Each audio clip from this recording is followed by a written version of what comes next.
Muy bien, entonces comenzaré. El tema se llama precisamente política educativa en Guatemala. Eh,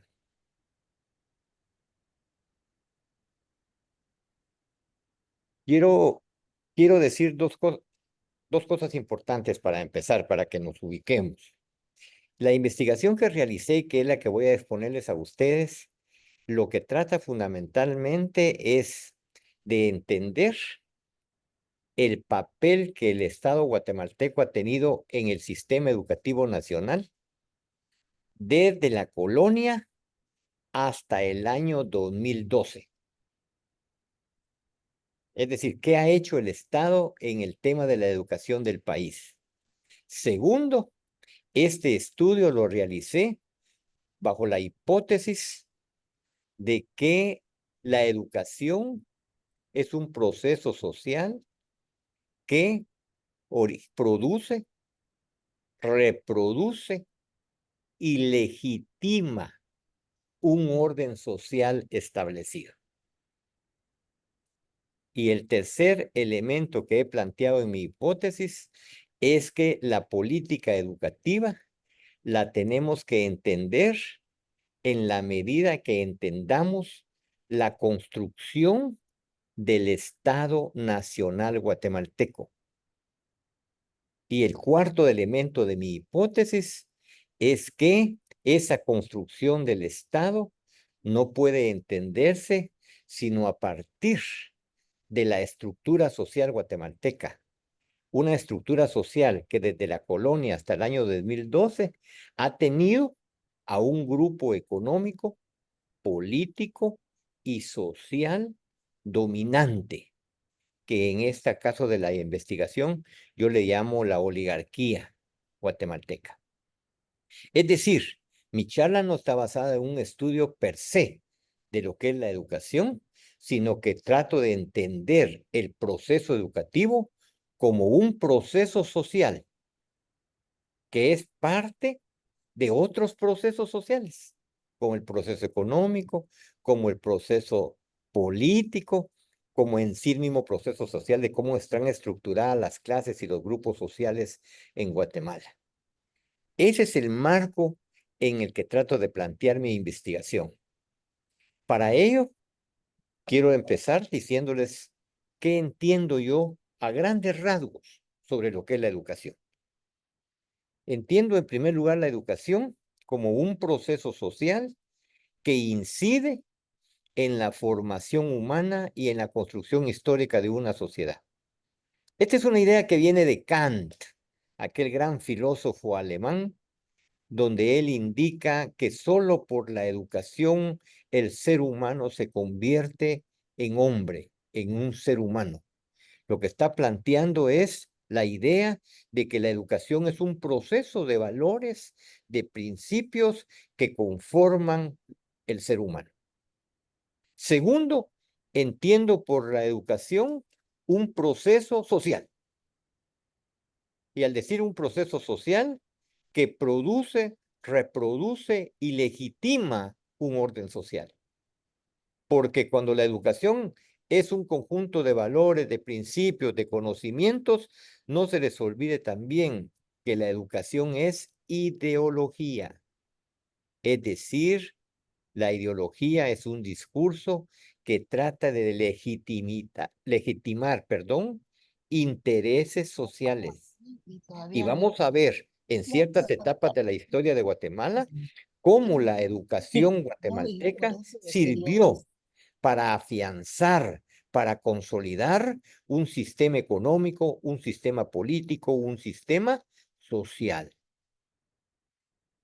Entiendo también por educación el instrumento indispensable para que la humanidad pueda progresar hacia los ideales de paz, libertad y justicia social.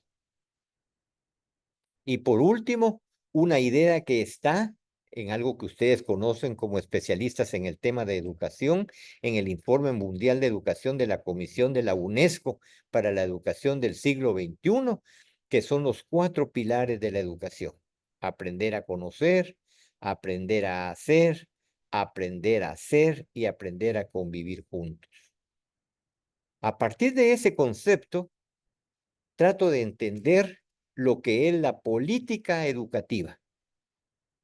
Entiendo en primer lugar por política educativa la relación del Estado con la sociedad mediante el vínculo de la educación. El concepto que tengo de Estado es que el Estado es la organización política de la sociedad guatemalteca. En términos jurídicos, el Estado se ha definido por ciertos elementos como una organización que tiene población, que tiene territorio y que tiene un régimen jurídico establecido y que tiene soberanía, la capacidad de legislarse dentro de determinados límites. Yo entiendo el Estado entonces como una organización social, producto de la sociedad. Debemos de entender en términos históricos que no siempre ha habido Estado. Lo primero que se constituyó en la historia de la humanidad fue la sociedad, y la sociedad fue la que produjo el surgimiento del Estado. Y el Estado en el que pienso para esta charla es en el Estado moderno, aquel Estado que viene producto de la desintegración de los principados en la Edad Media y que se constituyó a partir del siglo XV, sobre todo en la Europa occidental, a través de grandes cambios y proyectos sociales, para citar dos: la Revolución Francesa y la Revolución Industrial en Inglaterra. El segundo elemento que entiendo por política educativa es que la política educativa es la respuesta del Estado a las diferentes demandas sociales, principalmente en este caso de educación. Hay necesidades de cobertura educativa, de calidad de la educación, de combatir la ignorancia en este país, y esa respuesta del Estado es lo que entiendo por política educativa. También entiendo por política educativa la comprensión de la educación como una decisión política, analizada desde el Estado y de la dinámica de los diferentes actores sociales. Vamos a ver más adelante que en el gobierno de Arbenz, Arbenz dice claramente una cosa que es extraordinaria: no podemos avanzar en la educación si no avanzamos en las condiciones económicas del país. Lo voy a explicar en su momento. Y eso es lo que está planteado en esta definición. Y por último, entiendo por política educativa en Guatemala lo que ya dije al principio: sencillamente lo que el Estado hace en materia de educación. Ya con estos dos conceptos claros, quiero plantearles a ustedes que el desarrollo de mi investigación sobre la política educativa en Guatemala partió de tres etapas que escogí no al azar, sino por la incidencia que estas etapas históricas tienen en la historia política, económica, social y cultural de nuestro país. La primera etapa que escogí para estudiar la política educativa es la Reforma Liberal. La Reforma Liberal de 1871, que tuvo a dos gobiernos principales a la cabeza, el de Miguel García Granados y el de Justo Rufino Barrios. La segunda, ¿y por qué comencé por la Reforma Liberal? Van a ver que en el desarrollo de mi exposición hablo de la educación desde tiempos anteriores, de la etapa precolombina. Lo voy a decir rápidamente en su momento. Pero comienzo a partir de la Reforma Liberal por una razón fundamental, porque es con la Reforma Liberal cuando se constituye Guatemala como un Estado nacional. En la colonia no tuvimos un Estado nacional, fue un Estado colonial, fue el Estado español operando en América, ¿sí? Y ese es el elemento que me hace partir a partir de la Reforma Liberal. El segundo gran momento de la historia política de Guatemala que tomo para el análisis de la política educativa es la Revolución de Octubre de 1944. ¿Por qué? Porque desde los gobiernos liberales de Justo Rufino Barrios, allá por los años 1980, Barrios fue muerto en Chalchuapa en el año 1885. Del 85 hasta el 44 se sucedieron una serie de regímenes liberales en el gobierno de Guatemala. En esa etapa histórica hubieron dos grandes dictaduras. La de Manuel Estrada Cabrera del año 1898 al 2020 y la dictadura de Jorge Ubico Castañeda de 1933 a 1944. Y todas estas dictaduras, todos estos regímenes tuvieron una tendencia liberal. Por eso tomo la revolución como el segundo gran corte para estudiar la política educativa en Guatemala, porque obviamente yo voy a explicar más adelante, significó un proyecto diferente al proyecto liberal. Y la tercera etapa que tomo en cuenta en mi investigación sobre la política educativa en Guatemala se refiere al proceso democrático actual que arranca en 1986. Ya he explicado eso, entonces empecemos a estudiar lo que ha sido precisamente la política educativa en Guatemala. No lo puse en una ficha, en una diapositiva, pero quiero decir que antes de entrar a la colonia, decir algunas ideas sobre la educación en los pueblos originarios de Guatemala. Para empezar, en los pueblos originarios de Guatemala, entiéndase la civilización maya fundamentalmente, no existió una institución que es de carácter occidental y que es la base de nuestro sistema educativo guatemalteco, la escuela. La base, el centro del cual irradió la educación en estos pueblos originarios fue la familia. Segundo, no había Estado en ese momento. Tercero, hubieron extraordinarios avances en el campo del conocimiento y de la ciencia. Hay investigaciones muy serias que hablan de los grandes adelantos científicos de los mayas.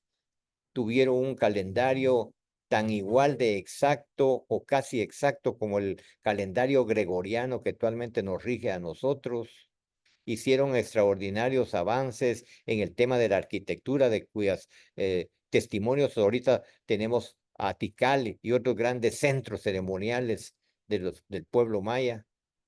Hicieron grandes avances en obras de infraestructura que tienen que ver sobre todo con los sistemas de riego. Ya conocían sistemas de riego parecidos al sistema de riego por goteo.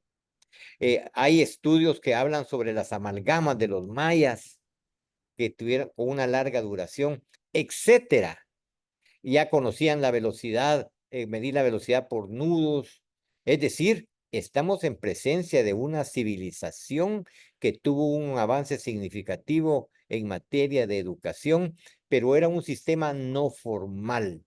La educación de los mayas fue dirigida sobre todo a cuestiones familiares, se relacionó sobre todo dirigida a la agricultura y los sacerdotes mayas los que enseñaban eran conocimientos prácticos sobre agricultura y sobre la guerra, porque también tenían conocimientos de carácter militar. Dicho eso, paso a la colonia. La colonia, la característica principal que tiene es que en la colonia no se constituyó un Estado nacional guatemalteco. Lo que hubo fue una traslación de las instituciones del gobierno español a las colonias, a los territorios colonizados. En el caso del área nuestra, tuvimos el virreinato con sede en México y tuvimos la Capitanía General con asiento en Guatemala. Pero no hubo un Estado nacional como tal. En el tiempo de la colonia, en materia de educativa, en términos económicos, mejor dicho, hubo en materia económica un manejo de la estructura agraria a través de lo que se conoce como la encomienda y el repartimiento. Ustedes conocen, se lo recomiendo volverlo a leer. el libro extraordinario de Severo Martínez, La Patria del Criollo, que es verdaderamente un libro que es una joya en materia de investigación histórica y que nos da luz sobre nuestro pasado colonial.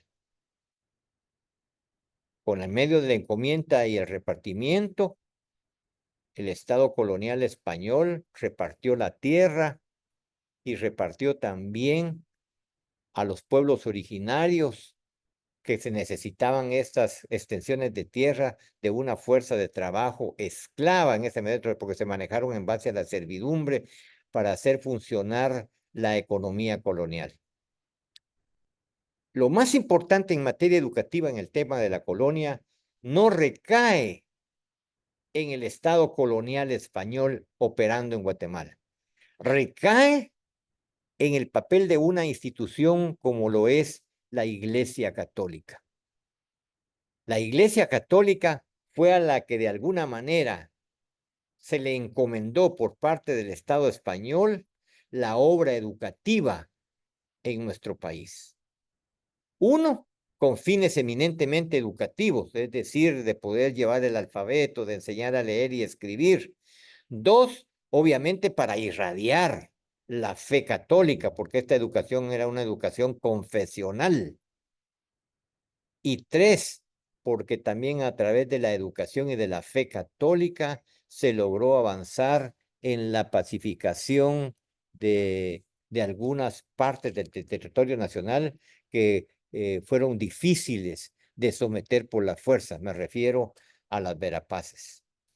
Aquí sobresale en este papel educativo de la Iglesia en la colonia la obra del obispo Francisco Marroquín.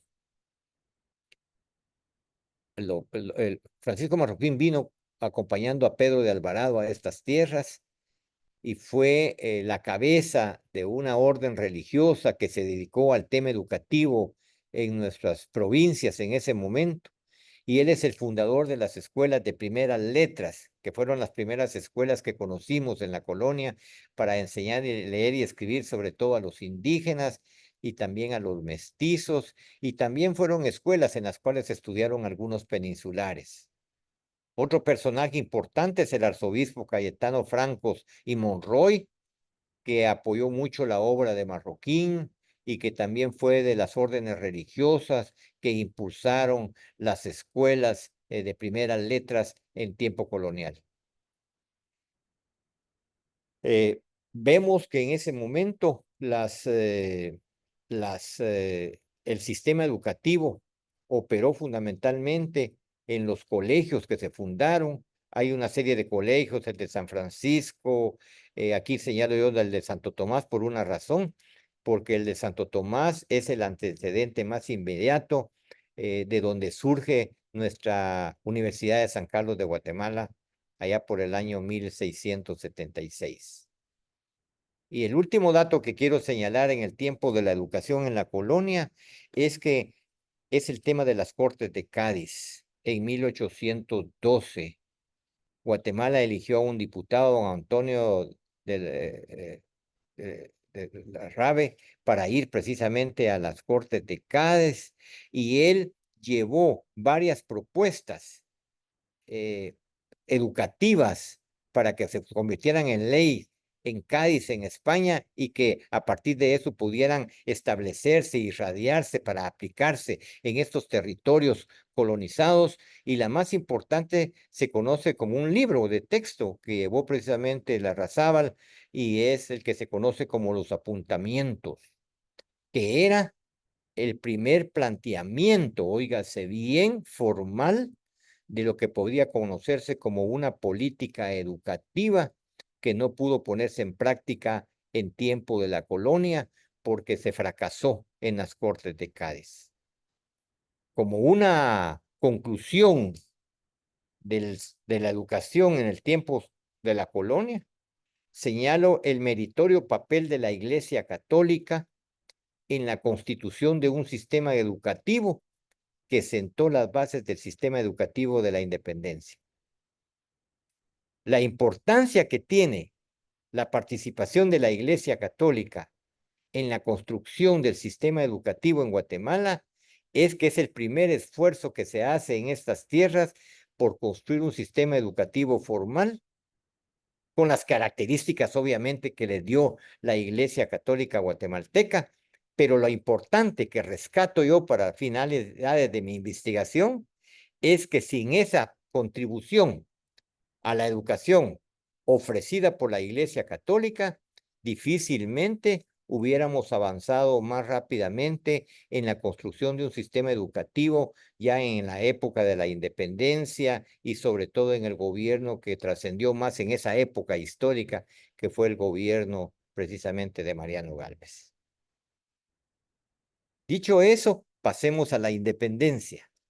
La independencia de 1821 no es el motivo de la clase el día de hoy explicar cómo se generó la independencia, pero obviamente se debió, entre otras razones, a ciertas contradicciones entre los grupos sociales dominantes, los peninsulares y los criollos, es decir, ya los criollos entendidos como los hijos de los peninsulares en Guatemala, y que aprovechando la debilidad internacional en ese momento de España en Europa, que había sido invadida por Napoleón y que había quedado debilitada políticamente y fragmentada, aprovecharon la oportunidad para también oponerse al pago de impuestos y eso es lo que genera de alguna manera alguna explicación de por qué se realizó la independencia de las provincias de Centroamérica sin siquiera reventar un tiro.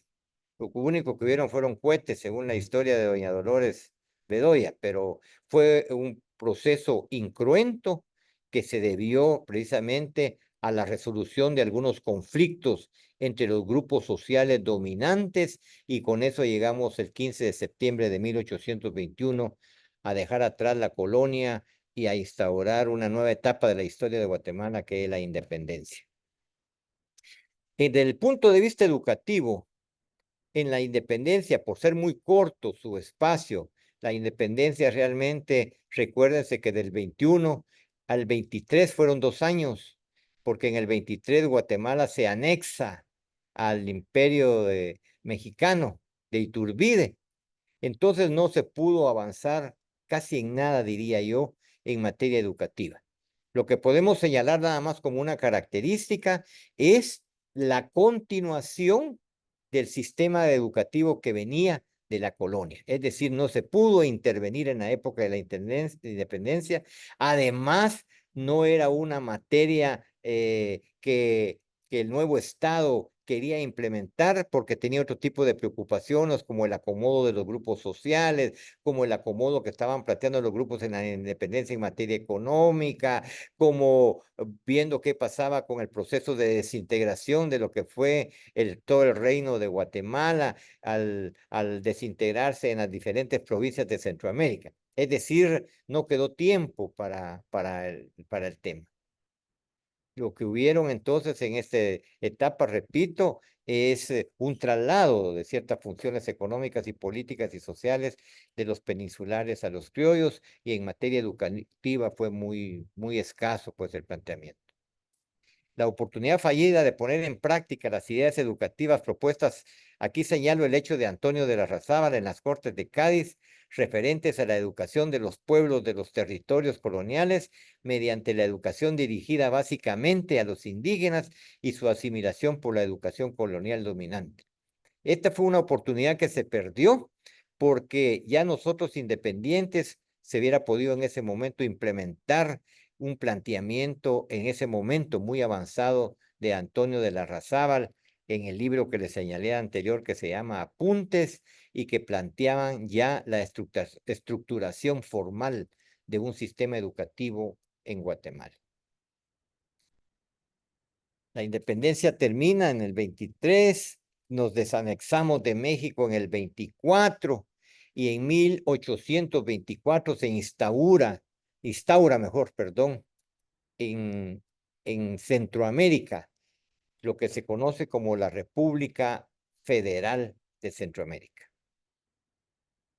La Federación Centroamericana fue muy corto su tiempo, estuvo de los años 1824 más o menos a 1838, 39, sobresalieron los liderazgos en Centroamérica de conservadores y liberales, de los grandes dos líderes más importantes de esa etapa centroamericana, que fue Manuel José Arce y Francisco Morazán.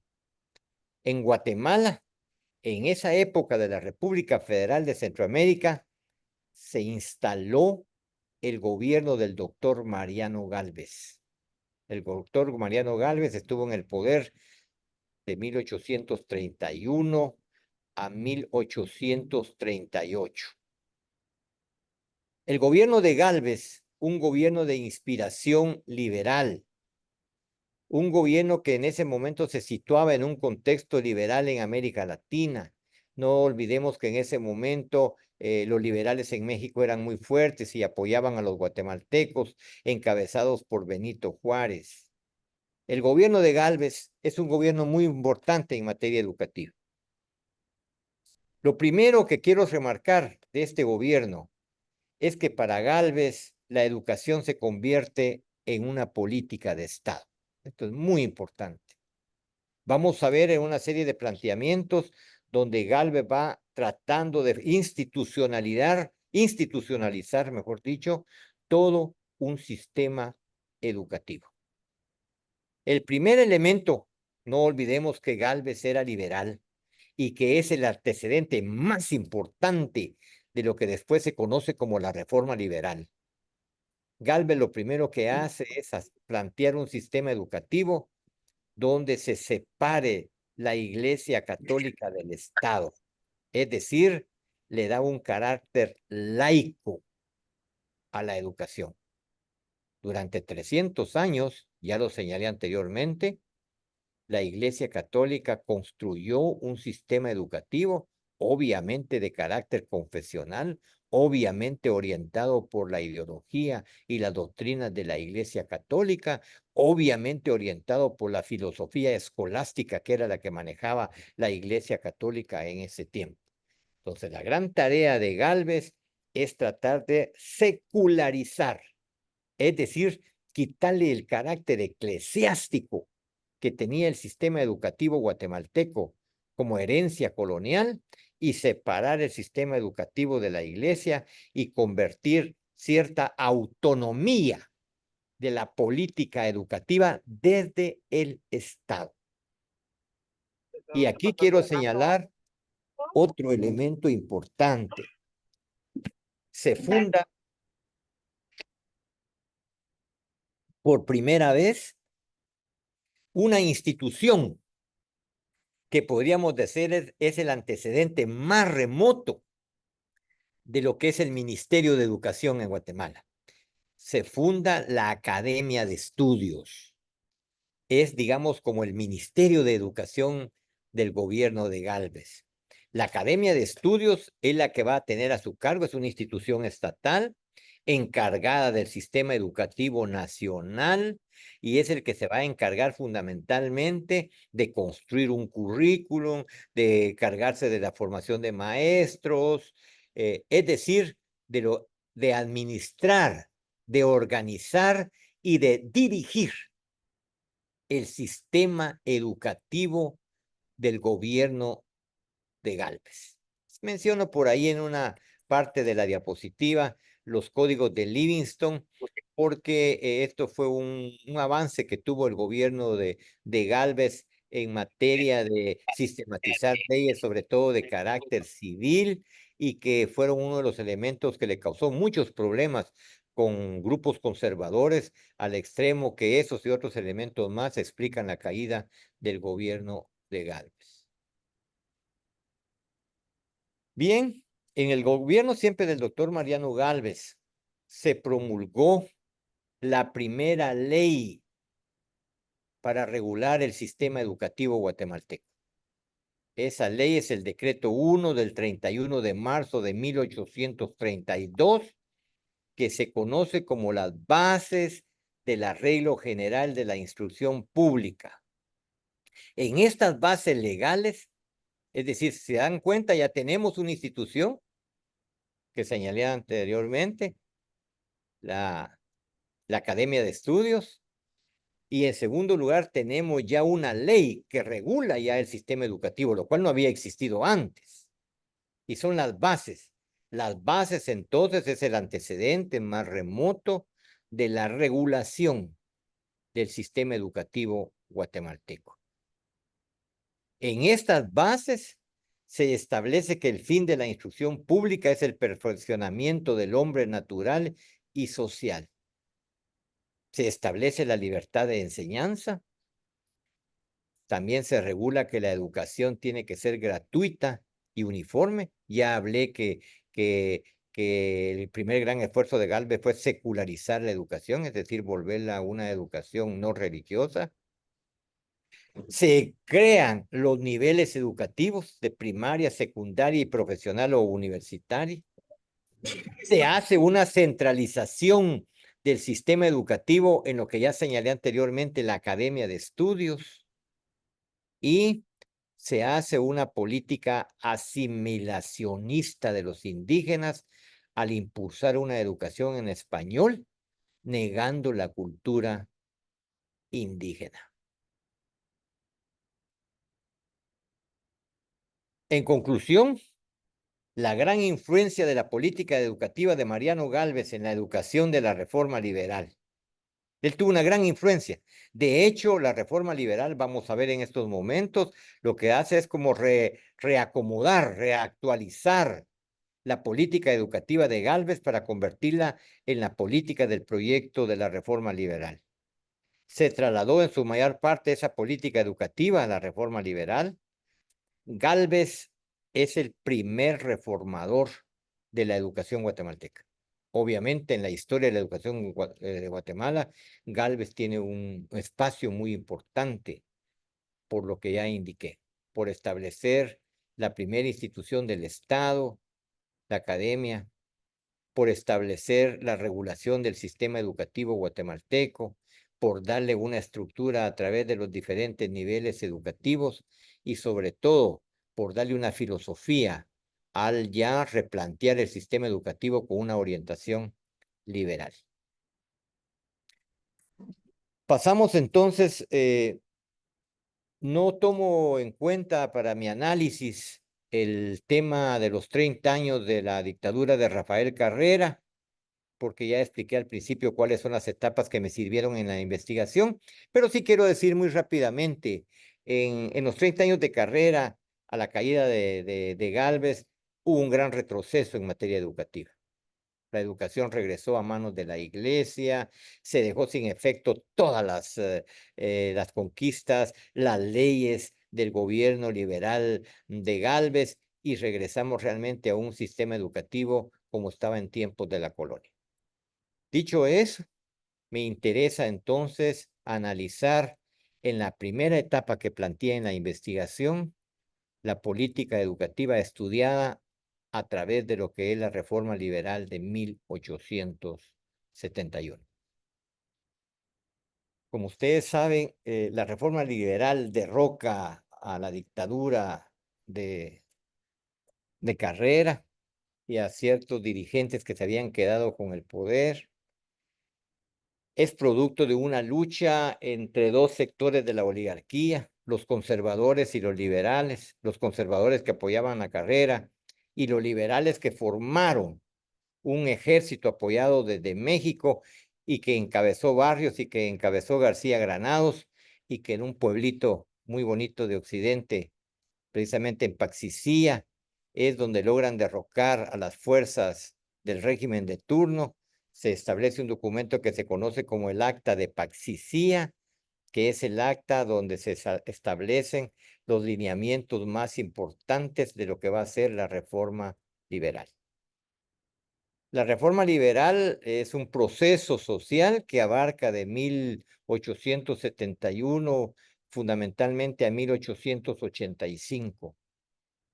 El elemento básico que quiero señalar en la reforma liberal es que se produce un gran cambio en materia económica.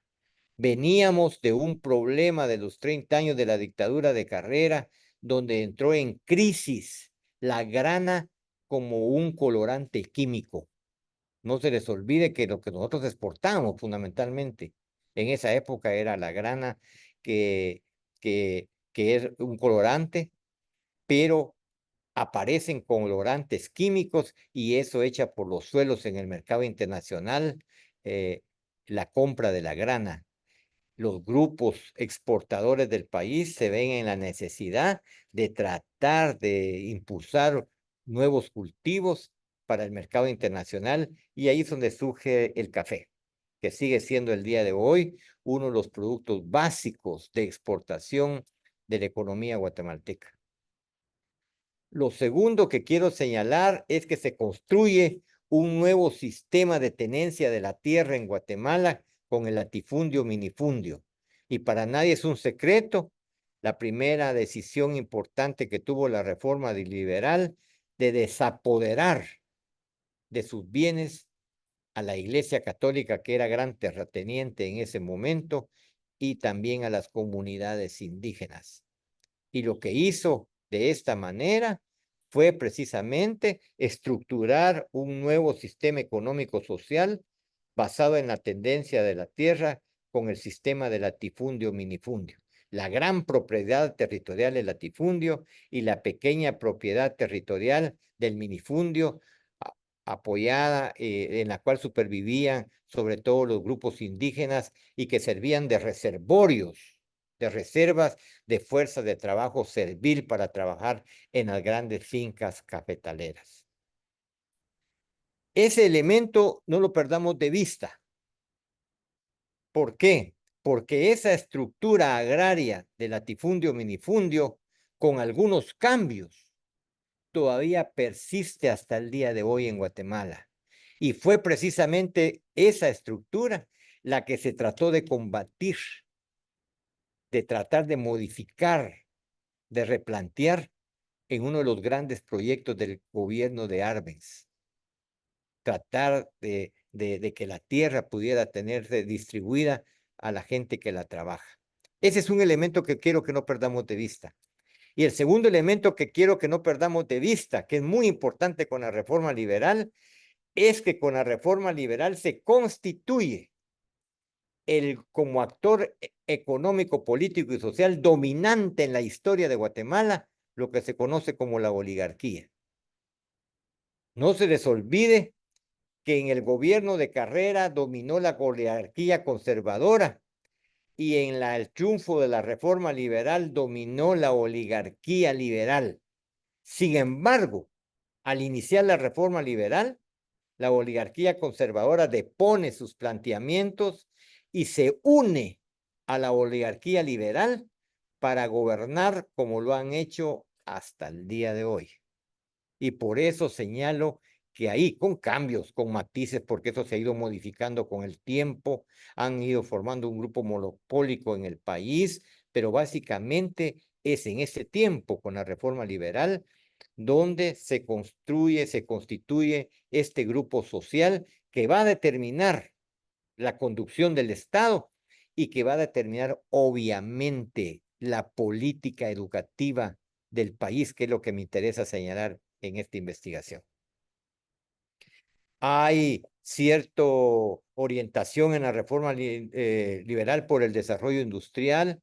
No se les olvide que se generó un gran programa de infraestructura, aparecen los ferrocarriles, los primeros bancos del país porque se necesitaba ya invertir en algunas empresas, comienzan a surgir algunas empresas, sobre todo de textiles, de cerveza, es decir, comenzó a hacer un esfuerzo también de dejar el país, de ser un país ya eminentemente agrícola para tratar de impulsar un proceso de industrialización.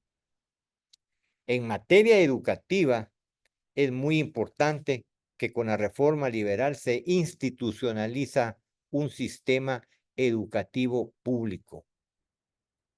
Un sistema que, siguiendo la orientación del gobierno de Gálvez, se plantea como un proyecto de educación pública laica, gratuita y obligatoria. Esto tenía, desde mi punto de vista, dos elementos que lo explican. El primer elemento que lo explica es un elemento interno, la necesidad de romper con la influencia confesional en el sistema educativo de la Iglesia Católica, que estuvo vigente incluso hasta el gobierno de Rafael Carrera. Y el segundo elemento que lo explica es un elemento internacional. En Europa se estaban realizando grandes acontecimientos que influenciaron como una ideología dominante, como un pensamiento económico, político y social dominante. Me refiero al liberalismo. Estamos en presencia en esa época del triunfo de la Revolución Francesa, con el lema que todos conocemos de libertad, igualdad y fraternidad, con la constitución ya de un Estado moderno orientado a ser un sistema capitalista moderno, y venimos de una Inglaterra que allá por 1616 impulsa el primer gran cambio económico del mundo con la revolución industrial y consecuentemente con todo un sistema nuevo de ideas que se conoce como el liberalismo económico y político inglés, con grandes pensadores en ese momento, como Hobbes, por ejemplo, que orientaron mucho las ideas a nivel mundial. Lo mismo en la Revolución Francesa con Locke, con Montesquieu, ¿verdad? Con Voltaire, es decir, los grandes pensadores que construyeron todo el sistema que se conoce como lo de la Ilustración y que se expresó en ideas liberales, que también otros denominan el positivismo en las ciencias de la naturaleza. Esa gran influencia de las ideas liberales a nivel internacional, unidas a la necesidad de romper la influencia del sistema educativo colonial dominado por la Iglesia Católica, es lo que establece el diseño de una política educativa de la reforma liberal, laica, gratuita y obligatoria. Se crea ya aquí, la academia se fundó con, ya dije, con Gálvez. Aquí se avanza en la estructuración de una institución del Estado para impulsar la educación y se crea la Secretaría de Instrucción Pública, que cuando surge estaba unida al Ministerio, a la Secretaría de Relaciones Exteriores, se llamaba Secretaría de Instrucción Pública y de Relaciones Exteriores. Después se separan y se queda ya como la Secretaría de Instrucción Pública, la secretaría encargada en ese momento ya de impulsar todo el proyecto educativo de la reforma liberal. Un dato que yo quiero señalar, yo soy producto, ya se dijo en mi presentación, yo soy maestro graduado en el IMBU de Chiquimul. Es la época del 71, 1871 a 1875, donde se impulsan una serie de institutos y escuelas de formación de maestros normales en todo el país, que han tenido una gran influencia en la educación guatemalteca y que son gratamente recordados por todos nosotros. La Escuela Normal Central de Varones de Guatemala, el Instituto para Varones de Occidente, el IMBO de Chela, el Instituto Normal para Varones de Oriente, el IMBO de Chiquimula, y posteriormente encontramos institutos normales en San Marcos, institutos de señoritas en la capital, como el Inca y el Belén, que fueron años posteriores, el Instituto para Varones de Jalapa, es decir, toda una concepción ante la carencia de maestros. No se les olvida que la mayoría de maestros antes eran empíricos. Es la reforma liberal la que trata de institucionalizar un programa ya de formación de maestros con escuelas precisas, específicas para formar maestros. La educación, ya decía hace un momento, se inspira en el liberalismo. El ideario liberal del proyecto educativo está basado precisamente en las ideas de la Revolución Francesa y del liberalismo inglés, que tenían que ver con todo el tema de los derechos y obligaciones de la población, pero que era un proyecto que planteaba como condición sine qua non, o sea, como condición fundamental, separar el tema religioso del tema de las ciencias, de las artes y de las humanidades, que es lo que se conoce como la secularización de la educación. La reforma liberal retoma el control ideológico que por 3 siglos lo tuvo la Iglesia Católica. Se establecen los niveles educativos de la primaria, universal, laica, gratuita y obligatoria. Tenemos que el proyecto, al final, este es un elemento, se impulsan escuelas primarias, se impulsa un nuevo currículo de estudios. Ya hablé de las ideas liberales que vienen de la Revolución Francesa y del liberalismo inglés, pero al final quiero señalar como una característica. Y lo que debemos de tener claro es que este sistema educativo, que esta política educativa de la reforma liberal, se plantea, óigase bien, con todas las ideas liberales. La libertad de enseñanza, el currículo estaba dominado por las ciencias de la naturaleza, había el proyecto filosófico era el proyecto liberal, no el de la escolástica de la Edad Media. Es decir, todo un sistema y una política educativa muy diferente a la que se heredaron en tiempos de la colonia con la influencia de la iglesia.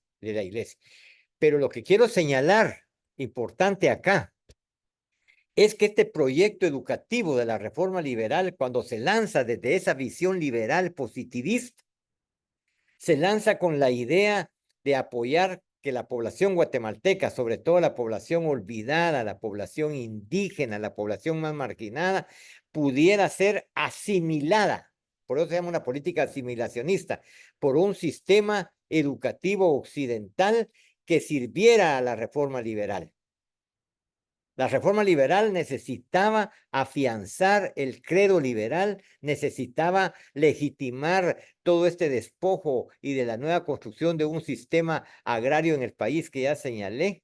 Necesitaba impulsar sus propios valores, principios. Y para hacerlo, obviamente, para eso sirvió el proyecto educativo liberal. Pero ojo con esto, en el camino del desarrollo del proyecto, se dan cuenta de algo, se dan cuenta que no necesitan de todo este proyecto educativo para tratar de que los indígenas, los trabajadores, los campesinos participen como fuerza de trabajo en las plantaciones de café y de caña de azúcar, que eran la base de la economía nacional y que eran la base económica del dominio de la oligarquía cafetalera de la reforma liberal.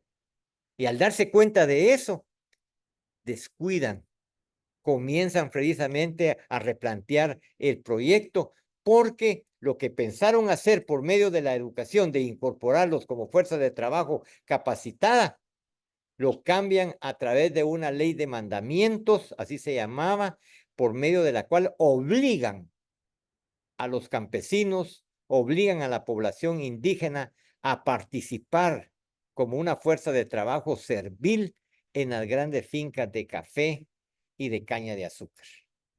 Ahí es donde viene el declive del proyecto educativo de la reforma liberal.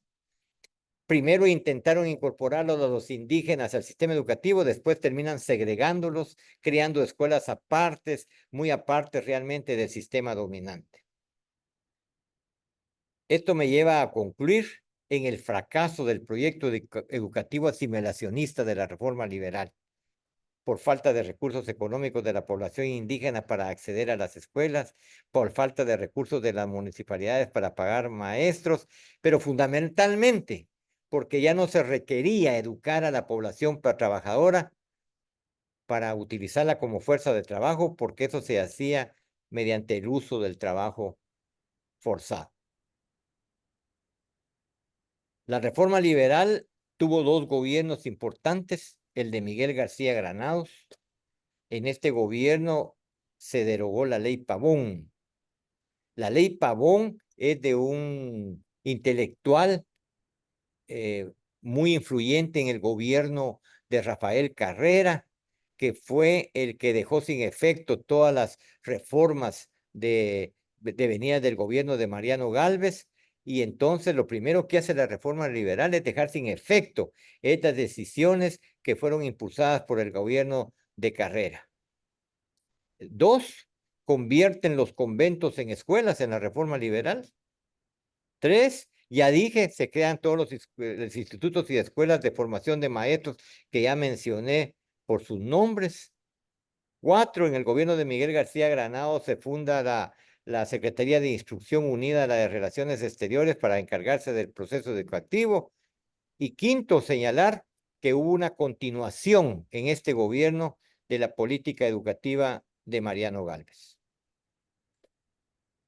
En el gobierno de Justo Rufino Barrios, quiero señalar algunos elementos que tienen que ver obviamente con lo que ya señalé de la reforma liberal, porque son dos gobiernos de ese proceso histórico. La política educativa se orienta a las condiciones que necesitaba el sistema económico, político y social. Ya señalé antes que hubo una expropiación de los bienes de la Iglesia Católica y de las comunidades indígenas para formar una nueva estructura agraria. Se enseña ya ciertos derechos y libertades en el sistema educativo, sobre todo el de la propiedad privada. Actualmente el artículo 39 de la Constitución Política de la República regula la propiedad privada en el país. Y lo último que se trató con todo el sistema educativo de la reforma liberal, de debilitar obviamente la influencia que la Iglesia Católica había logrado en el sistema educativo nacional. La política educativa liberal contribuye con la creación de una sociedad liberal con un grupo social y un Estado nacional oligárquicos. Yo ya señalé como de los dos grandes elementos de la reforma liberal, la constitución del grupo social, la oligarquía que todavía domina el país en términos económicos y políticos el día de hoy. Y dice, y se justifica ese orden social con su control ideológico, el desapoderamiento de los bienes de la Iglesia Católica y el trabajo forzado de la población indígena campesina. En síntesis, la política educativa de la reforma liberal fue un instrumento que contribuyó precisamente a solidificar desde el punto de vista de ideas ideológico, de valores, este proyecto de la reforma liberal que he tratado de explicar a ustedes. Quisiera pasar entonces a continuación al tema de la Revolución de Octubre de 1944, porque ya señalaba anteriormente que después de la muerte de Rufino Barrios en Chalchapa en 1885, se sucedieron una serie de gobiernos liberales. Señalé la presencia de dos dictaduras, la de Manuel Estrada Cabrera de 22 años y la de Jorge Ubico de 14 años, con una tendencia liberal, donde no hubieron realmente temas significativos que puedan registrarse en la historia de la educación guatemalteca. El quiebre histórico a la influencia liberal se da con la Revolución de Octubre de 1944. Todos conocemos, este fue un movimiento popular que aglutinó a estudiantes, amas de casa, campesinos, estudiantes universitarios, maestros y varios grupos también de la misma oligarquía que se reunieron para derrocar a la dictadura de Ubico. Realmente fue al que dejó Jorge Ubico en el poder, que fue el general Baides, Ponce Baides, al que se derrocó. Y la revolución triunfa precisamente un 20 de octubre de 1944.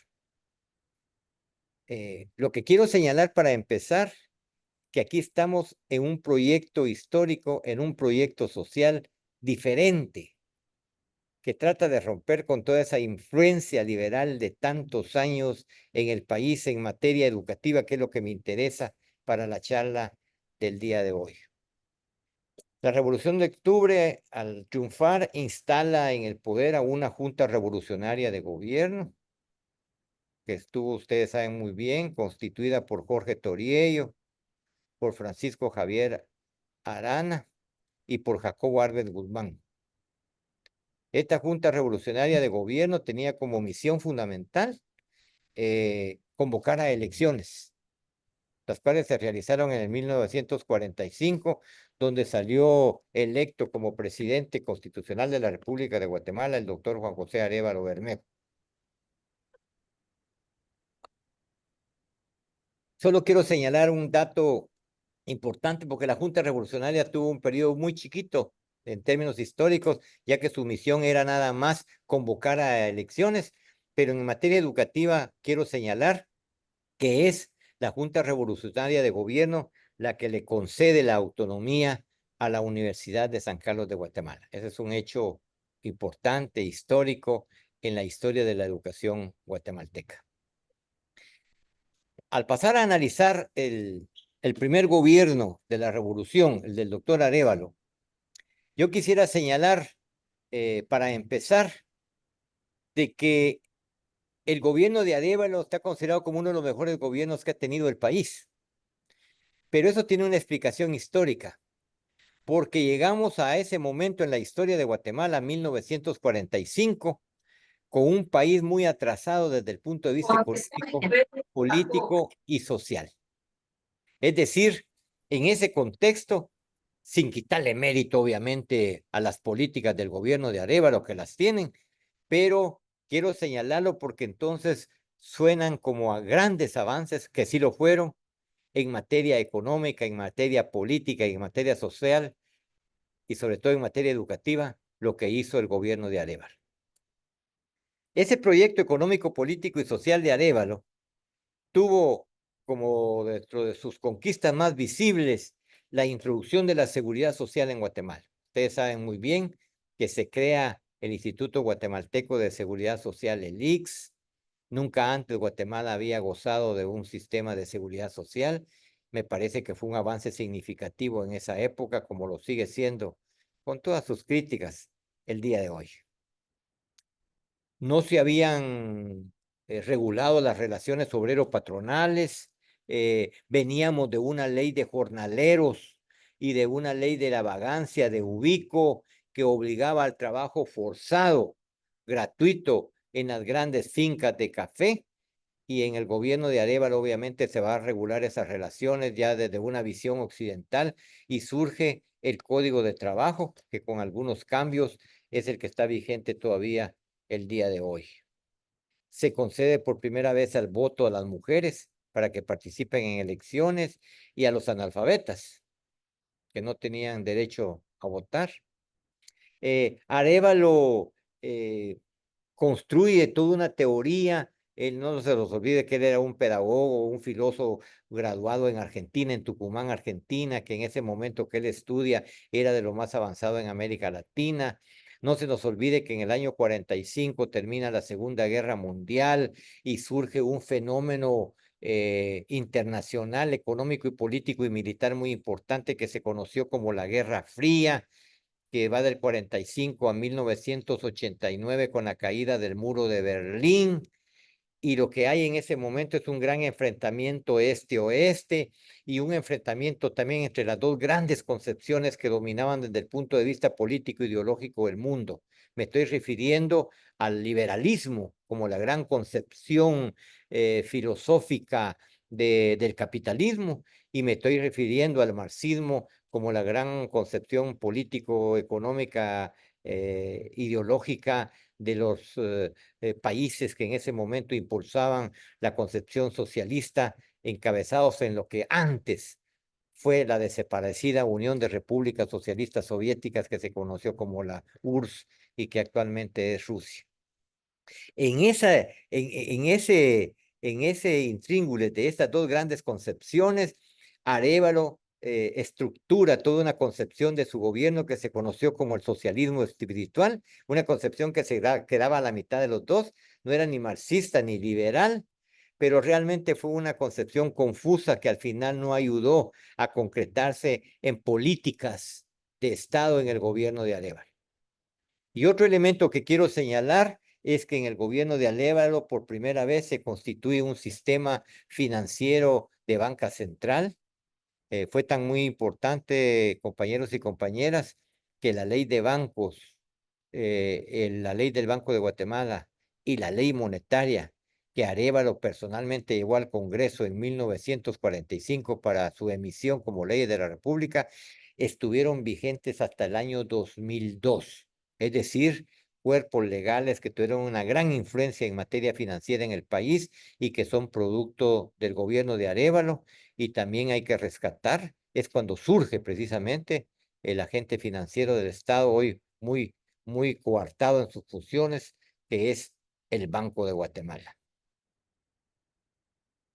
En materia educativa, quiero señalar algunos, no todos, de los hechos más importantes de la política educativa del gobierno arevalista, que dicho sea de paso, destacó precisamente entre sus políticas la política en el campo de la educación. quiero comenzar hablando de las escuelas tipo federación. Todavía están vigentes, siguen siendo unas escuelas prototipo de la educación en Guatemala, pero lo que me interesa señalar es el concepto pedagógico de las escuelas. La escuela tipo federación lo que buscaba era una autonomía en el aula, tratar de que cada comunidad estudiantil tuviera cierta autonomía, escuelas autónomas. Y para eso trataron de unir el tema pedagógico con el tema arquitectónico. Y si ustedes se dan cuenta en las escuelas, yo cuando fui ministro tuve la oportunidad de recorrerlas todas. Hay algunas escuelas de 8 aulas, otras de 6 y hasta de 3, pero cada escuela está formada por un conjunto de aulas. El aula, hay un aula de estudio que tiene su propia sala de trabajo, su propia biblioteca, tiene su propio patio para jugar y tiene también sus sistemas sanitarios aparte.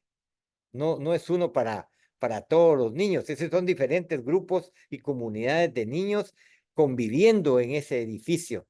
Esa es la concepción de la autonomía del aula que planteó el gobierno del doctor Arévalo y que dio resultados muy positivos en aquella época del país. Dos, es muy famosa la política educativa de Arévalo por la campaña de alfabetización. Ha sido uno de los gobiernos en la historia de Guatemala que más trabajó por la alfabetización de los guatemaltecos, que logró reducir en una parte importante el índice de analfabetismo y que llevó a través de la alfabetización la educación a los lugares más alejados y recónditos del país. En el gobierno de Arévalo se creó la Facultad de Humanidades de la USAC. No se les olvide que él era un humanista para que se tratara de tener un espacio en nuestra Universidad de San Carlos donde pudiera albergarse la libertad de pensamiento, que hubiera un cuestionamiento de ideas y que pudieran expresarse las disciplinas más importantes en el campo de las humanidades. Hay una reforma de los currículos de estudio muy importante. No se les olvide que la reforma de los currículos tiene que ver con la calidad de la educación. Y Arévalo impulsa la reforma del currículum de estudios que tenía mucha influencia liberal, incluso todavía con algunos atisbos de una educación confesional que venía desde tiempos de la colonia. Ese es un mérito de la política educativa de Arévalo. Hay mejoras salariales al magisterio. Aunque no avanzó mucho Arévalo en el tema de la profesionalización del magisterio, pero sí se trató de dignificar al magisterio con aumentos salariales. Se impulsó una reforma curricular democrática. Eso fue muy importante, como una de las características de la política educativa de Arévalo. Se define la política educativa de Arévalo como una política educativa popular. ¿Qué significa eso? Hay dos elementos además del currículo, que nos ayudan a caracterizar de esta manera la política educativa de Arévalo. Una son las famosas misiones ambulantes de cultura inicial. Estos eran grupos multiprofesionales donde habían educadores, donde habían gente preparada en materia de agricultura, de arte, y estas eran brigadas que recorrían a lo largo y ancho del país, hasta en las zonas más remotas, llevando la educación a las aldeas, a los caseríos, y no solo llevaban educación, sino también ahí iba gente que apoyaba en el tema de salud, que apoyaba a los campesinos para el tema de las prácticas agrícolas, incluso gente que ayudaba en el tema militar y sobre todo también en el tema del arte. Las brigadas jugaron un papel muy importante en la expansión de la educación hasta los lugares más recónditos del país, siendo un ejemplo de una educación democrática totalmente descentralizada que tuvieron mucho éxito. También se crearon los núcleos escolares campesinos. ¿Qué eran los núcleos escolares campesinos? Estos eran grupos conjuntos de escuelas, 2, 3, 4, 5, 6, 7, 8 o más escuelas, 9 escuelas, que dependían de una escuela central ubicada o en el municipio o en la cabecera departamental, y que por tener un nivel tal vez de más profesores, una mejor biblioteca, una mejor preparación de los maestros, apoyaban a las escuelas más recónditas del país. Eso es lo que había una participación de los padres de familia muy importante en estos núcleos escolares campesinos. Se reabrió, porque la Universidad Popular ya había sido creada en un gobierno anterior, la Universidad Popular, como un acceso sobre todo de los trabajadores a una educación superior. Se emitió una ley de escalafón del Magisterio Nacional que contribuyó con la profesionalización de los maestros. Esta se quedó sin efecto en el gobierno de Idígoras, que es donde surge el decreto 1485, que actualmente rige todavía el Magisterio Nacional, que es la ley de catalogación y dignificación del Magisterio Nacional. Se impuso una política educativa tratando de cohesionar la identidad nacional y la formación ciudadana hacia la democracia. Se impulsaron programas de castellanización, perdón, y educación bilingüe. A grandes rasgos, esa fue algunos de los elementos que explican la política educativa en el gobierno de la revolución, el primer gobierno de la revolución, el gobierno de Arévalo. Indudablemente, uno de los gobiernos señeros que están a la vanguardia en el impulso de una política educativa popular, democrática, de incorporación de la mayoría de la población al sistema educativo nacional. El gobierno de Arbenz realmente no fue un gobierno que destacó en materia educativa. El gobierno de Arbenz tuvo otras preocupaciones que no tuvo el gobierno de Arévalo. Arévalo hizo muchas cosas importantes, pero no tocó cuestiones de fondo medulares como el tema de la estructura agraria, como el tema de la estructura económica, como el tema de la composición de la estructura social guatemalteca. Arbenz tuvo la concepción que para poder avanzar en la política educativa del país, tenía que avanzar en la solución de aquellos elementos, temas o problemas extraeducativos que afectan el desarrollo de la educación nacional. Me explico qué es lo que estoy diciendo con eso. Cuando digo de factores o elementos extraeducativos, me estoy refiriendo a factores económicos, me estoy refiriendo a factores políticos, me estoy refiriendo a factores que tienen que ver con la organización de clases de nuestra sociedad. Y Arbenz le entró a esos temas con la concepción de que si avanzaba, sobre todo en el tema económico, podía avanzar en el tema de la política educativa del país. Entendió en un discurso que fue famoso en el Congreso de la República, donde él expuso este tipo de ideas e indicar que si no se resolvían los problemas de pobreza del país, difícilmente íbamos a avanzar en una política educativa que pudiera incorporar a los niños a la escuela. Entendió que los grandes obstáculos para universalizar la educación, para tener acceso a la educación, no es un problema de voluntad, sino es un problema de condiciones reales de vida, donde los niños, sobre todo en el campo, no pueden asistir a la escuela porque tienen obligaciones económicas que cumplir para apoyar al sustento familiar. Y Arbenz tenía bien claro ese tema. Y por eso el gobierno de Arbenz, entre otras razones, impulsa lo que ustedes conocen mejor que yo, el gran proyecto económico, político y social de Arbenz, que obviamente distancia y supera al gobierno de Arévalo al tocar elementos más importantes para el desarrollo del país. Me refiero a los tres grandes proyectos del gobierno de Arbenz. El proyecto de la carretera al Atlántico. ¿Por qué el proyecto de la carretera al Atlántico? Porque había un monopolio de la IRCA, la International Railroad of Central America, en el control del transporte. El transporte era muy caro y Arbenz lo que plantea es crear una institución, no una institución, crear con una política de Estado, que era el tema de la carretera al Atlántico, de desmonopolizar y de competir como debe ser en el capitalismo para mejores precios. Y óigase bien, una línea de los grandes proyectos de Arbenz es tratar de desmonopolizar a través de la competencia, porque estas tres empresas eran empresas de capital norteamericano que monopolizaban ciertos servicios básicos en Guatemala. Y no hay que entender que fue una política para destruirlos, sino para poder competir como sucede el día de hoy y que los guatemaltecos salieran favorecidos con mejores precios. El segundo gran proyecto fue el de la energía eléctrica. La que controlaba la energía eléctrica en Guatemala, en el país en ese momento, era la Electric Bond Share Company, y lo que se planteó fue tratar de utilizar energía más barata, sobre todo en la ciudad de Guatemala, construyendo para ello la hidroeléctrica de Juruá Marinalá. Y el último gran proyecto, el gran proyecto de Arbenz, de los proyectos más importantes que tiene la historia política de Guatemala, el proyecto de la reforma agraria, el decreto 900, ley de reforma agraria.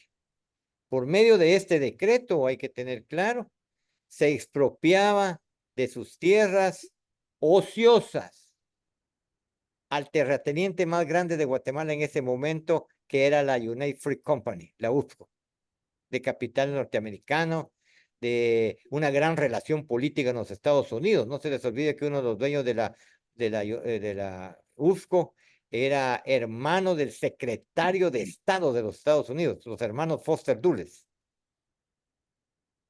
Lo que se buscaba entonces de esta manera era utilizar las tierras ociosas y se expropiaron, ojo, a precios de mercado, o sea, se pagaron las tierras. Y la idea era que esas tierras que no se utilizaban, más o menos la United Fruit Company tenía 300,000 acres de tierra, de los cuales solo cultivaba 20,000. Es decir, habían 280,000 acres de tierra ociosos. La reforma agraria lo que hace es expropiar parte de esa tierra, no lo hizo todo, y tratar de que esa tierra fuera a parar a manos de campesinos. Ojo, a quienes les vendieron la tierra a precios baratos, no se la regalaron. Pero eso generó un recambio totalmente de la estructura económica. Segundo lugar, generó una ampliación del mercado interno porque se buscaba impulsar más la producción de alimentos para el consumo interno, pero hay que también decirlo, y esto fue uno de lo que se generó y que generó escozor, preocupación en los grupos económicos dominantes del país, fue que la reforma agraria también generó niveles de organización social muy importantes en los comités agrarios locales, que en un momento podían cambiar el rumbo del gobierno de Arbenz, de ser un gobierno orientado a una modernización capitalista, a buscar la posibilidad de un cambio de otra manera en el país, que no convenía obviamente a esos grupos en ese momento. No nos perdamos de vista, compañeros y compañeras, el gobierno de Arbenz lo que planteó fue la modernización del capitalismo. Recuerdo muy bien cuando hace algunos años vino el presidente Bill Clinton a Guatemala, y el antiguo Guatemala dio una conferencia de prensa y dijo, fue un error que Estados Unidos haya participado en el derrocamiento de Arbenz, porque estudiando bien la historia, el gobierno de Arbenz lo que buscaba era modernizar el capitalismo en Guatemala. Pero un error que le ha costado mucho al país en términos de su desarrollo económico y social. Yo pienso que si el gobierno de Arbenz hubiera podido triunfar modernizando el capitalismo en Guatemala, a lo mejor, esa es una especulación, no hubiera habido conflicto armado interno en el país. Bien, la política educativa en el tiempo de la Revolución de Octubre se orienta a la construcción de una sociedad y un Estado democráticos en el marco de la modernización de las relaciones sociales capitalistas, y que mediante un fuerte impulso a la educación popular trata de legitimar los cambios revolucionarios en la economía, la democratización de la política y las relaciones sociales. Esa es la conclusión a lo que llego sobre la política educativa en tiempos de la Revolución de Octubre de 1944. Pasemos a la última parte de la charla del día de hoy, que tiene que ver con la tercera etapa que señalé al principio, y que es el proceso, la política educativa en la actual etapa democrática que vive el país y que arranca en 1986. Esta etapa, por ser más reciente, es más fácil de acercarse a su conocimiento histórico, incluso a haber vivido algunos hechos de parte de esta etapa en la que vivimos actualmente los guatemaltecos. Para todos es sabido que por todos estos temas del derrocamiento de Arbenz, de que se generaron una serie de gobiernos muy corruptos como el gobierno de Idígoras Fuentes, unas juntas que dilataron muy poco tiempo, unos chumbiratos, eh, después el golpe de Estado en el 63 de Peralta Zurdia, esto y las causas de pobreza que ha atrasado al país, de atraso, de represión, etcétera, causas estructurales del desarrollo económico, político y social del país, generaron, entre otras circunstancias, el aparecimiento en la década de los 60 de lo que hemos conocido como el conflicto armado interno. Desde mi punto de vista, un estudioso que soy de la ciencia política en el país, este es el elemento para mí que caracteriza, que explica la historia política reciente de Guatemala de los últimos 60 años. El conflicto. ¿Por qué el conflicto? Porque el conflicto durante 36 años se enfrentó a los guatemaltecos. Porque el conflicto generó, como parte del enfrentamiento de las Fuerzas Armadas del Estado con los grupos insurgentes, generó una tremenda violación de los derechos humanos en el país. Porque el conflicto en materia educativa terminó con parte de la intelectualidad de la masa gris de los guatemaltecos, con el exilio, con la muerte de muchos de ellos, y obviamente porque el conflicto generó niveles de atraso al no poderse desarrollar en libertad y en democracia en nuestro país. Una de las consecuencias actualmente del conflicto armado que todavía tenemos son los niveles tan altos de polarización que tenemos entre los guatemaltecos. Y a la par que se generaba un conflicto armado a partir de 1960, a la par de eso tuvimos en toda esa etapa histórica la existencia y el desarrollo de regímenes autoritarios, de regímenes que llegaron, entre comillas, por la vía electoral al poder cuando no había ninguna institución que velara por la transparencia y que garantizara que la voluntad de los guatemaltecos se cumplía en las urnas. No se les olvide que es hasta 1983 que surge el Tribunal Supremo Electoral como una institución autónoma.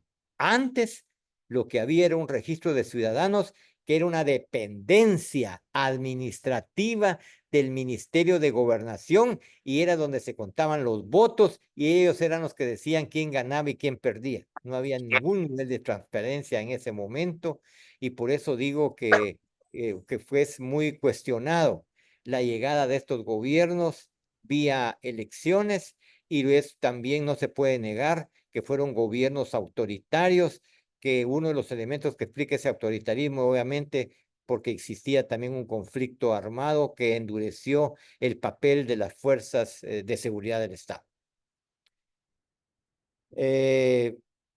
Llegamos a 1982 con el golpe de Estado que lleva un triunvirato al gobierno y al final se queda un triunviro como presidente, Ríos Montt, el cual es derrocado 17 meses después, en 1983, por su ministro de la Defensa en ese entonces, el general Óscar Humberto Mejía Víctores. ¿Por qué señalo este hecho? Porque es a partir de 1983 donde hay un recambio en el autoritarismo del Estado y se plantea por los grupos económicos dominantes y también por la élite que gobernaba el país la posibilidad de un retorno a la democracia. Pero yo pienso que esto no es gratis.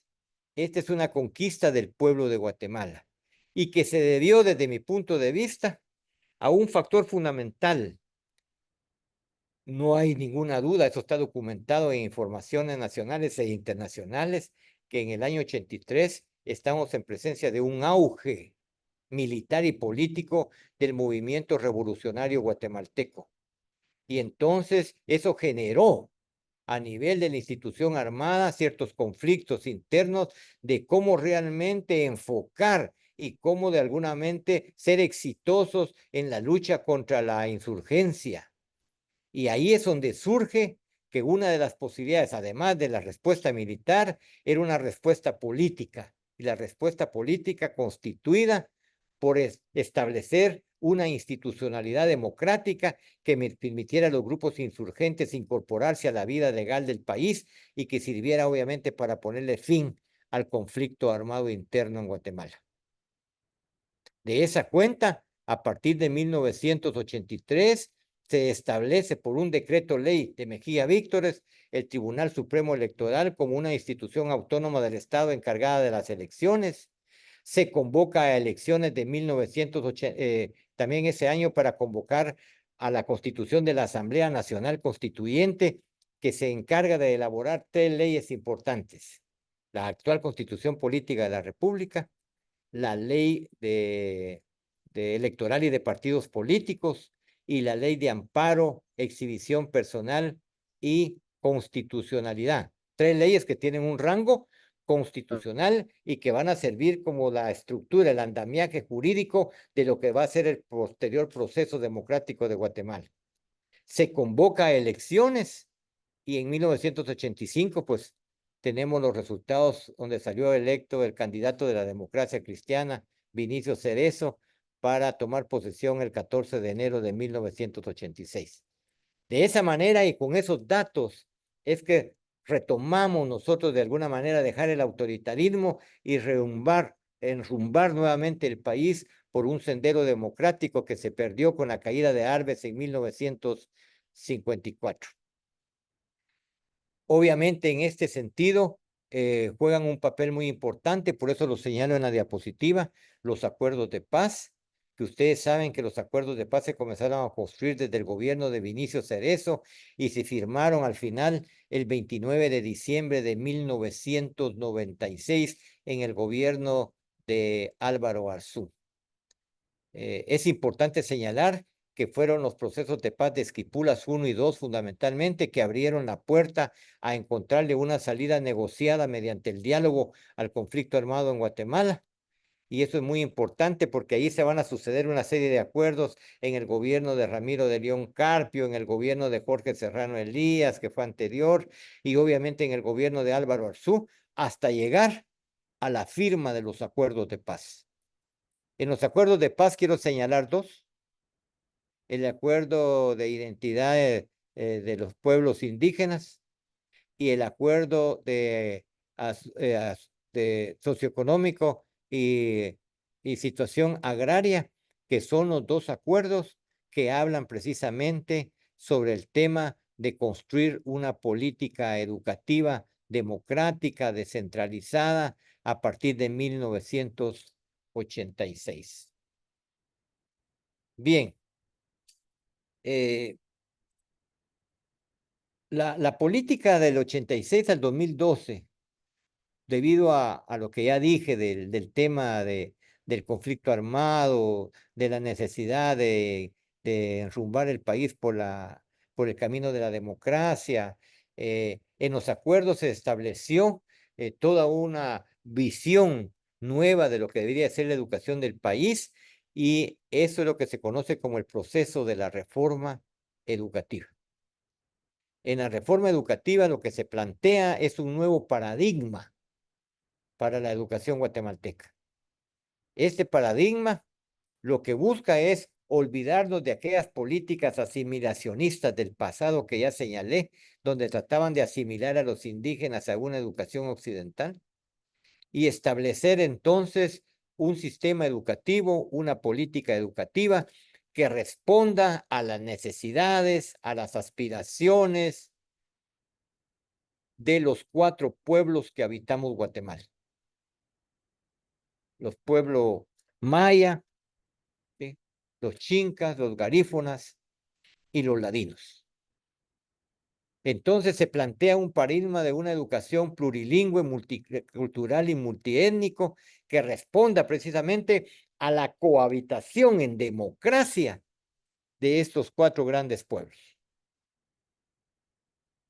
En segundo lugar, este paradigma contiene elementos fundamentales para que la educación de Guatemala esté presente y tenga planteamientos de cómo enfrentar el tema de la globalización, sobre todo desde el punto de vista económico y desde el punto de vista cultural.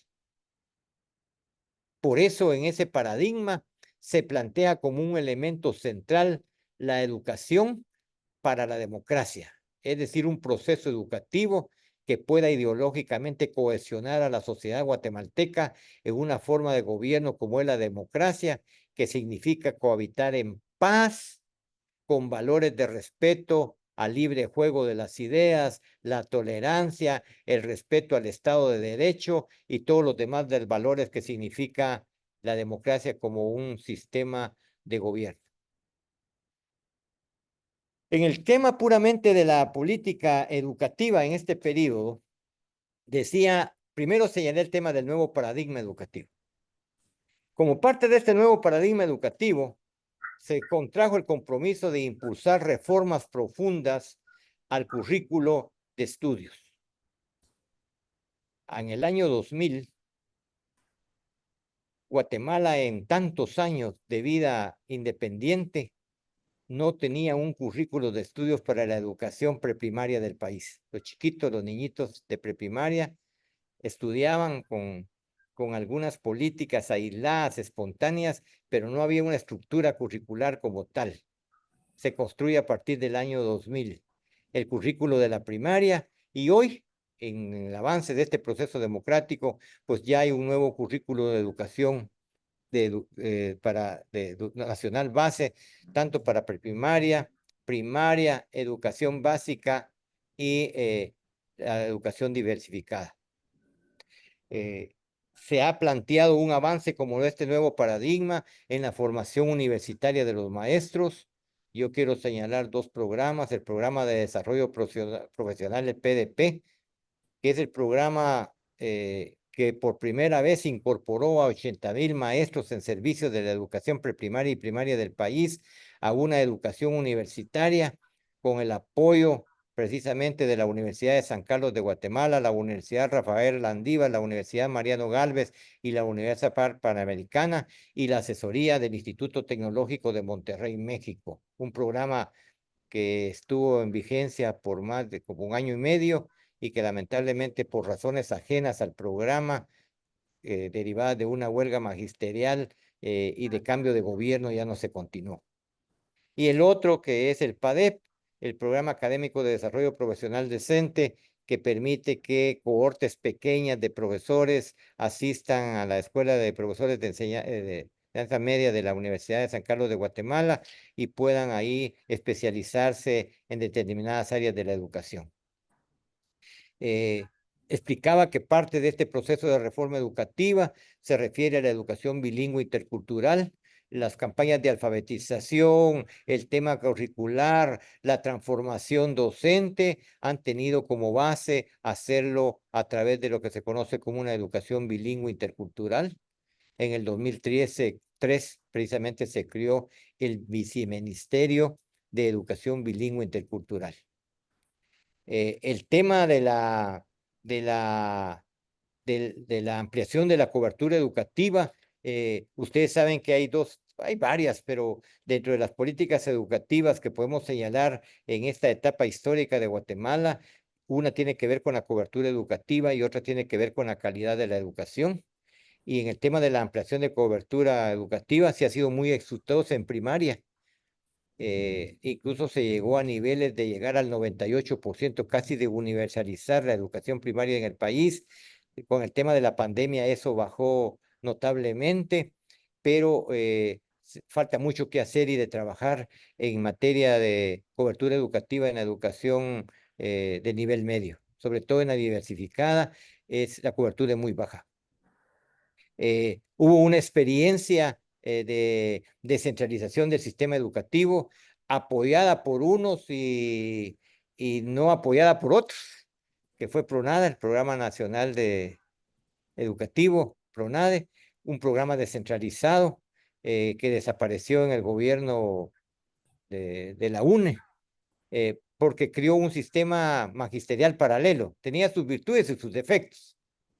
El autogobierno, la participación de padres de familia en la educación y en el apoyo a los maestros, me parece que era muy importante, la participación de la comunidad, pero obviamente que un sistema paralelo al sistema oficial, se crearon dos sistemas de magisterio y eso al final terminó con PRONADE.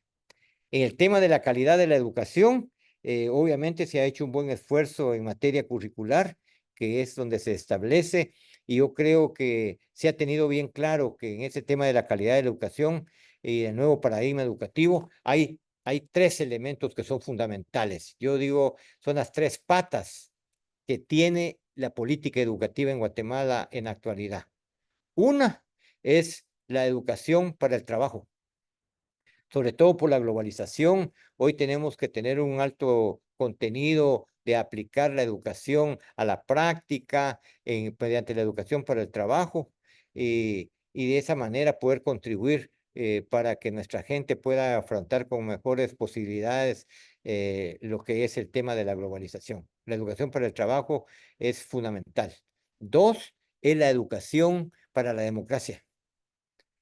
Hoy más que nunca, sobre todo por lo que vimos en las elecciones anteriores, muy difíciles de superar, de acecho a la democracia, yo pienso que la educación para la democracia debe fortalecerse, que la educación no deja de ser un discurso ideológico que cohesiona a la sociedad y esa cohesión se da a través de la educación con una educación democrática, que quiere decir promover la participación de la gente en el proceso educativo, de los padres de familia, descentralizar el currículo, mejorar la preparación de los maestros.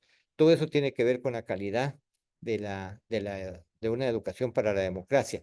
Y la última pata que hablaba es de una educación que fortalezca la identidad guatemalteca, de entender que somos cuatro pueblos, de entender que es básica la educación inter y multicultural y que a través de esa educación podemos compartir un espacio de vida común los cuatro pueblos guatemaltecos.